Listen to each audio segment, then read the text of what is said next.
Hey everybody, this is Devin Townsend, and you are watching RspTV. Yeah. You ready? Uh-huh. Yeah, so you're back in Sweden. Yeah. It's been quite a while by now, I think, since last week. Is it? Is that a question? Yeah. I don't know. I think so.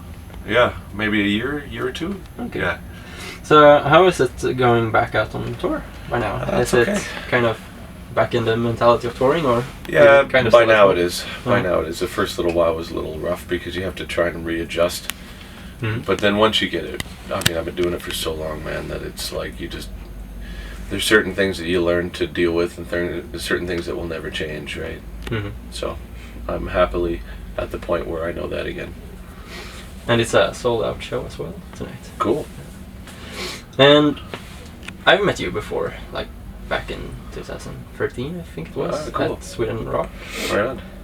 We kind of touched on a few topics. Okay. I think it was around your 2012 record. Okay. And since then you've been releasing a few albums and also a book. Yes. The first thing I want to know is, since then, what's your kind of relationship to metal in a way? I still like it. Yeah, I and still like it. Your I mean, there's a lot of in my discography. I mean, I don't think about the discography much. I mean, I do it and then tend to just sort of like let it disappear, I guess, over time. Mhm. And in terms of my relationship to metal, I guess I mean, I'm still a fan. I'm just old now, you know, and it's like my desire to fill my world with sound very rarely involves metal, right? And I mean, you have to be honest with yourself in that sense too, because I think there's a fair amount of people that do what I do and maybe claim that they're just as interested in the things that they were interested in when they were young now. And I just don't know many people that have managed to sustain the interest for like really aggressive things for as long as I've been doing this. But that's not to say that I dislike it. It's just that the times in which I want to hear it and want to play it are like much less than it used to be, right? Mm-hmm. Yeah. Because you have so many different styles mixed in. Well, maybe, and Yeah. plus it's just my life is so fucking loud, dude. Mm-hmm. It's like, it's between being in a roaring bus for months and bands and interactions with other people and kids and life and gigs and all this sort of stuff. When I finally get a moment to myself, I don't want to hear anything. Yeah. Has it had a kind of big role to you, like being put in, I guess you could say, in like the metal genre? Oh yeah, well I mean I put myself there. I mean, Mhm. God, dude, like strapping and all the stuff that I've done for many years, I'm clearly like a metal musician. And still am. Like, even though Transcendence or any of these things, there's an element of it that's not like brutal, obviously. It's still rooted in heavy metal, right? So I can't imagine a genre that I would be more suited for at the moment, I guess. So, would you say, because I watched another interview where you talked kind of about, certain bands have always been that band. Right. Would you say, from a creative point of view for a fan or for yourself, that is there anything positive for you or negative for you that you've been like, oh, this is the Devin Townsend sound? Well, like I think it's... Meshuggah, for example, since they played. Of course. History. Yeah. Did you go? No. Yeah. Missed it. Yeah. There's positive and negative. I mean, the positive of being like Meshuggah, where you're just basically just refining one idea until it's perfect, is clearly an attribute in terms of like identity and being able to establish a fan base that expects it and expects it to be, and to have it get better and better and better is like obviously brilliant. And I mean, it's hard for me to wish that I was like that because I'm just not, right? Like every now and then I'll do something that's like similar to something else, like Transcendence is, you know, similar to some of the stuff that I've done in the past, but it's not like building on the theme. It's a current version of where my creative process finds itself at this age, right? And the downside of that is you have to sell yourself to people every time. Mm-hmm. And it would be much easier if my mind would just be like, okay, well, here's another DT record, here's another record like this, and it keeps growing and evolving off of the same sound. But once I do something, I just get so sick of it that I want to do something else, and then as a result of like naturally being drawn towards the things that I'm interested in, I believe that the benefit is that the audience is going to hear something that I care about, as opposed to me just trying to sell people something that I don't really care about, right? Mm-hmm. I'm envious of bands that can care about the same thing for 40 years. I mean, I have a hard time caring about the same thing for 2 weeks, right? Yeah, because you're, what is it, like 25 albums in? No, your more career? than that. Yeah. More than that. Yeah. And this is the 7th by now, your latest Of one? DTP? Yeah. Probably. Yeah. Since you kind of went out of your comfort zone in this latest one, yeah. Was it anything that doing so that you found yourself kind of experimenting with, even though you didn't want to, in a way? I think I wanted to, just to kind of make myself excited about it. Mm-hmm. But one of the things that was ironically out of the comfort zone is I decided to really analyze what it was about this band and this group of people and this sound that was appealing, and then try and make a really good version of that. So in a sense, the predominant way that it was out of its comfort zone was that I consciously tried to repeat certain aspects of what I've done. But I think that, you know, in terms of experimentation, I mean, there's always different musical things that I experiment with when it comes to new records, because it's a new time and I may have a different interest in something. But my energies were most obviously being spent on the kind of social aspect of making this, and letting go of my need to sort of tell people what to do in all aspects of it, and artistically or management wise or label or production or all these things. And so I had enough that threw me out of my comfort zone in there, that the music was almost just an autopilot thing.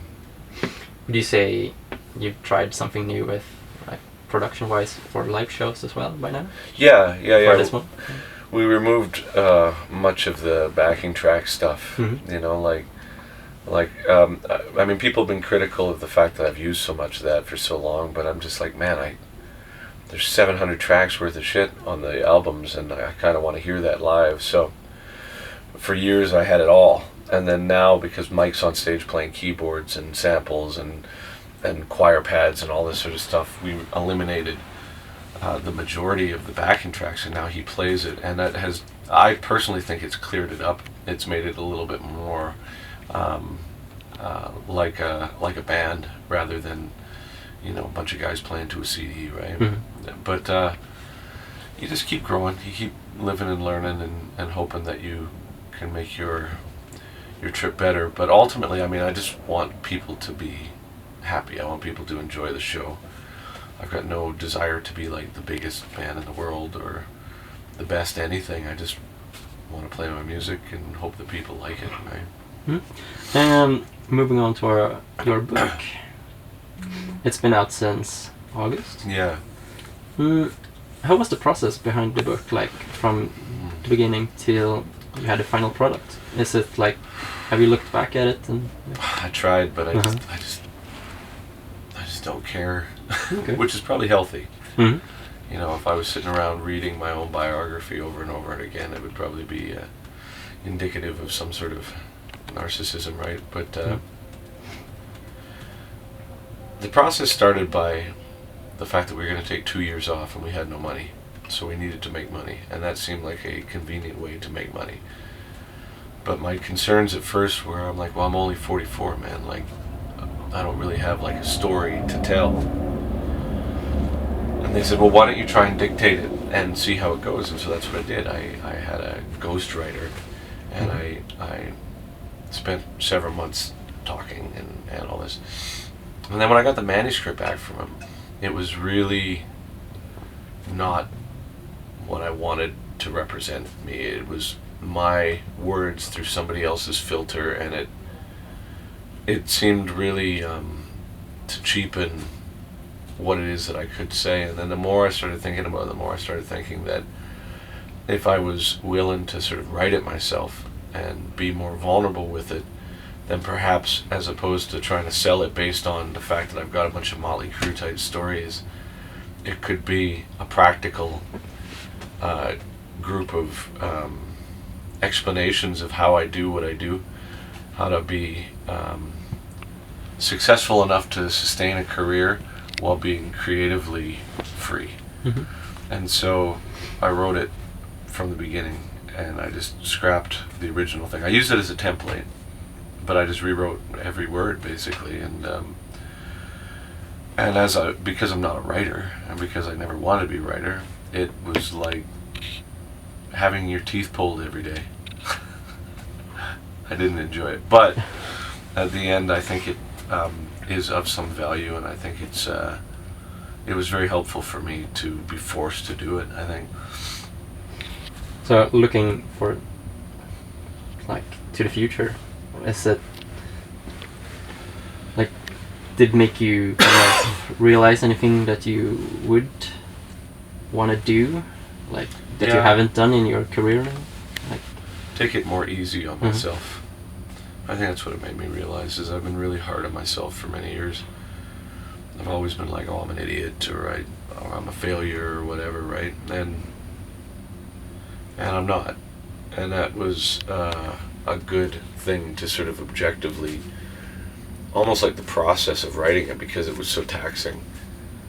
It's like I was reminded every time I opened up the text to start writing that was what I needed to learn from it. You know, you got to cut yourself some slack in life, or else you just end up being a martyr for other people, and I have no desire to be such. So it was a hard lesson that has resulted in me recognizing that I just need to go a little easier on myself. I need to go on more vacations, and I did. Yeah. So since this tour is kind of halfway done by now, what do you have planned for? Well, there's a ton of tours. I mean, I'm going on vacation right after this, and then we've got an American run, and then we're doing a bunch of shows with Gojira and Opeth, and then we go to Australia and New Zealand, and then we've got another European run, and then like the festivals, and then we have Casualties Are Cool is doing a bunch of stuff, and then we go to, I think it's India and Japan and China and like the Asian sort of routine. And I'm working on a symphony, and there's so many things, man. I'm trying to get the lawn mowed. Yeah, how's the symphony going? Good. I just don't care right now.